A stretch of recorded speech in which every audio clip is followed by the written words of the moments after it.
Finger joints எல்லாம் உங்களுக்கு மரமரப்பாவோ வலிக்கிற மாதிரியோ இருக்கா? ஒவ்வொரு ஜாயிண்ட்டுமே ஸ்டிஃபா இருக்கிற மாதிரி ஆயிடும். அப்படி நின்னுக்கும். சிலருக்குலாம் விரல் வந்து அப்படி டைட்டா நின்னுக்கிற மாதிரி இருக்கும். மடிச்சு நீட்டும் போது அப்படி நின்னுடுற மாதிரி இருக்கும்.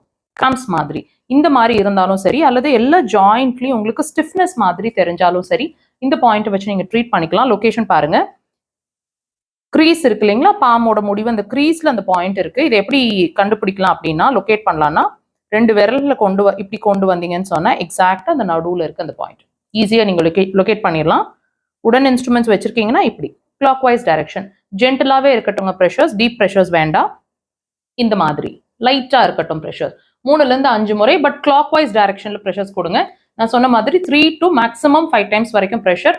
இது வந்து எவ்ரி ஒரு half an hour once pressure கொடுத்துட்டே வந்தீங்கன்னா ஒரு மேபி ஒரு 1 or 2 hours உங்களுக்கு நல்லாவே அந்த ஜாயின்ஸ்ல இருக்கிற ஸ்டிஃப்னஸ் குறையிறது ஃபீல் பண்ணுவீங்க. ட்ரை பண்ணி பாருங்க.